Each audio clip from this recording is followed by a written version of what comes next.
Have you ever heard Alzheimer's called diabetes type 3? Well, I have, and you better believe, as somebody who helps people with their blood sugar all the time, that caught my attention and actually prompted me to really dive into studying brain health and Alzheimer's and dementia a lot more so I can help my clients. And it might sound surprising to you, perhaps, but researchers have been using this term for years now because the way your brain processes sugar plays a major role in cognitive decline.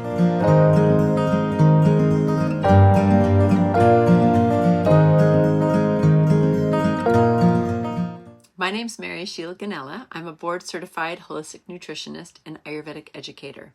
I help midlife women and men navigate aging with clarity, strength, and vitality. Today, I want to shine a light on how your blood sugar impacts your brain and what you can do to protect it. Alzheimer's has been called diabetes type 3 because it shares something really important with diabetes, which is insulin resistance. Insulin isn't just about blood sugar. It also plays a role in the brain. Your brain cells need insulin to use glucose for energy, but when insulin resistance develops, your brain can't access the fuel it needs, leading to memory loss, confusion, and cognitive decline over time. When blood sugar stays high for years due to poor diet, to stress, to lack of movement, it doesn't just impact your waistline. Chronically elevated blood sugar increases inflammation, oxidative stress, and the buildup of harmful plaques in the brain, which are the hallmarks of cognitive aging and Alzheimer's. This is why cognitive decline is increasingly seen as a metabolic one, not just a genetic one. But there is good news. You can take steps today and every day to improve your insulin sensitivity and support your brain. And let me just tell you, it's not about being perfect because, sometimes we start something and we go to a party and we eat the cake and we think we failed, and then we just kind of get back on the wagon of eating whatever we want because we think we failed. I want you to think about, when you have this knowledge, it's not so much that you can never have anything ever again, but when you start having sugar and unhealthy foods and start making lifestyle changes and they start to become consistent, that's going to add up and things are going to change in your body. And you'll start to get the benefits of more energy, better cognition, maybe more physical fitness. You're able to do more things. We owe it to ourselves to learn this and to continue to make changes every day. I by no means am perfect. Some people might think I am. Just kidding. I'm not, but I am very consistent. I talk about 80-20, 80% of the time, doing the best that you can so that there's a little bit of wiggle room for maybe a party, or when you just mess up and you eat something, you're like, oh my gosh, why did I just eat that? I didn't want to be eating that. That is going to happen to all of us, or most of us. Some people are. They're like, I am 100%. I am so careful with everything because I want to reverse what I'm having, or I want to have the best health that I can. And so sometimes I love it when people are 100%. Sometimes I am 100%. But that's what I'm talking about. I'm going to give you some strategies to balance your blood sugar with food. But I want you to know that it is okay if you're not perfect, but when you know this, you can do better. That is the name of the game. And that is my biggest superpower, is to educate and empower us to learn more about how food meets our physiology so that we can make the best choices. And over time, if we are consistent, we are going to feel better. We are going to change those numbers in our labs. We are going to change how our body communicates and the rhythms of our body, and we're going to feel better as a result. And yes, we can affect our cognitive health. And here's the thing. We want to have cognitive health, avoiding cognitive decline, front and center today. Okay, so no matter what age you are, if you are hearing this message, Today is the day you start to care. And if you already care, then you are in the right place to learn more. And I want to teach you 3 simple strategies to support your brain health around blood sugar, basically.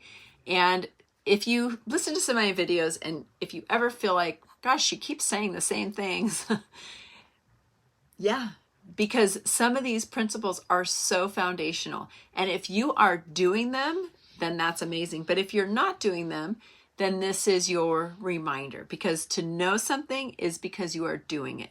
So if you understand the concept, but you're not doing it, do you really know it? But if you know it, it's because you're doing it. So here's where we want to start. We want to prioritize protein, fiber, and healthy fats at every meal. We don't want to be grazers and snackers. We want to be people that have balanced meals. I'm going to tell you a story because I just saw this woman yesterday, but in the town that I live in Occidental, sometimes I teach at a women's class, and it's for older women in our community. And I've done it on and off for years. And I taught some of the things I'm teaching today about balanced meals.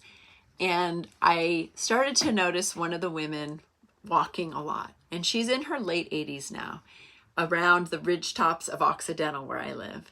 And she wears a yellow vest and she's got 2 walking sticks. And when I saw her, she said, I need to tell you, when you came and spoke to our women's group, I thought about what you said. And I thought, I think the best thing for me to do is have dinner for breakfast, dinner for lunch, dinner for dinner. And that's what she started to do. And that made it easier, because a lot of times I'll hear people what they're eating and I'm thinking, wow, you're doing a great job with your dinner, but you're not getting enough protein with your breakfast or with your lunch. Like you're only getting maybe like a quarter of the protein you need to get during the day. So she took what I said when I say prioritize your meals, protein, fiber, healthy fats at every meal. She started doing dinner for breakfast, dinner for lunch, dinner for dinner. And she said, I've never felt better in my life. And I love seeing her walking the redwooded ridge tops of Occidental, overlooking the ocean, and it makes me so happy. And she has vibrant health in her late 80s. So what that also means is avoid starting your day with sugar bombs like pastries or cereal or sweetened coffee or bagels, right? That is not breakfast. That, my friends, is dessert, okay? A balanced breakfast sets the tone for stable blood sugar and steady brain energy, okay? I even wrote a breakfast report, which I'll link below, and I also have a great answer guide for questions like these for midlife people. Move your body daily. Even a brisk 20-minute walk can increase insulin sensitivity and improve brain circulation.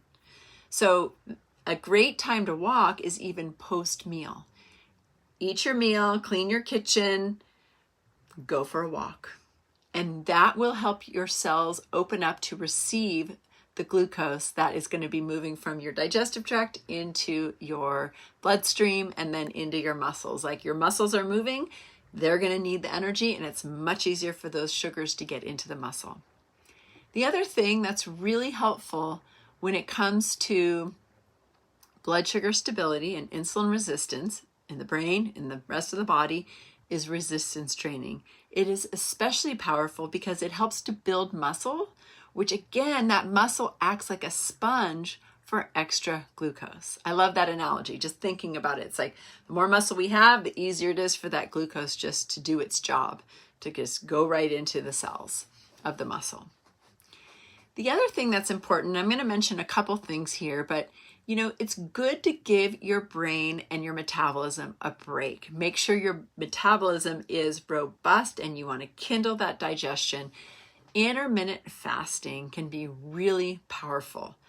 And you want to try eating within a consistent 10 to 12 hour window, which will help lower insulin levels and give your brain a rest from constant sugar exposure. So let me talk a little bit about this. Most people think intermittent fasting is, I have to wait until like 11 or 12 or 1 or 2 to start eating, and then you get to eat late at night, right? That's not the kind of intermittent fasting I'm talking about, especially when we're talking about brain health. So let me explain. Intermittent fasting, first and foremost, is universally should be thought of as 12 and 12. A 12-hour eating window, a 12-hour fasting window. So that means you start eating in the morning. Let's say you start at 7, you're done at 7, right? For some of you, you might think, wow, I don't even eat until 9. So I'm not saying 9 to 9. If you don't start till 9, I want you to try to maybe stop at like 7. So then you would have a 10-hour eating window and a 14-hour fasting window.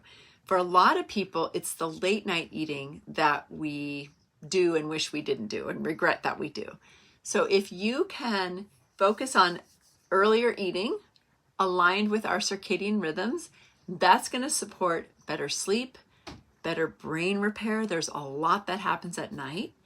And, you just have like a clear line of cutoff of when you're done eating. So intermittent fasting, whether you intermittent fast, whether your eating hour is 8 hours or 6 hours or 10 hours or 12, you want to have a clear line and you want to stop eating at night. And for brain health particularly, and I talk a lot about this in my Ayurvedic approach to intermittent fasting for brain health ebook, you want to make sure that you are eating a little earlier, cutting it off earlier so that your brain can do all the amazing, powerful, cleansing things that it needs to do every night when we are sleeping, right? Again, I know sleep is an issue, so I have videos about sleep as well.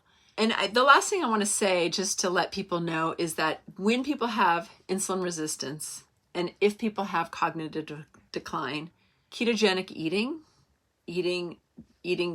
higher fat, low carb, being in ketosis can be a powerful brain support system. So I want to just say that so you also know that too, and that's something you can look deeper into. It's not something I'm talking about in this video because I'm about to wrap it up, but I just want you to know that that's a very powerful way to approach brain health, okay? My friend Heather Sandison, who's been on my summit before, does a lot of work around ketosis and Alzheimer's, so you can check her out. She is a naturopathic doctor. Alzheimer's isn't just about aging, it's about metabolism. And you have more power than you think. Every meal, every movement, every good night's sleep is a vote for your future brain health. If this resonates with you and you want to follow me for more tips on how to protect your brain and body with simple science-backed strategies rooted in holistic wisdom, please do. And you can grab my answer guide below. There's a link that's going to help you to answer some of the most important questions that we are often confronted with as we age and go through midlife. And so I have some great questions that I get asked all the time and some really clear answers, and also some really inspiring examples of my clients who have taken what I have shared with them and applied it to their life and totally transformed their health. So even just for the examples, it's very powerful. So again, thank you for watching. I hope this is valuable. Knowledge is power and gives you the tools to the awareness and to walking through the door of making change and transformation. Thanks for watching, and I'll see you next time. Thanks. And please subscribe and click on the bell for notifications. Bye-bye.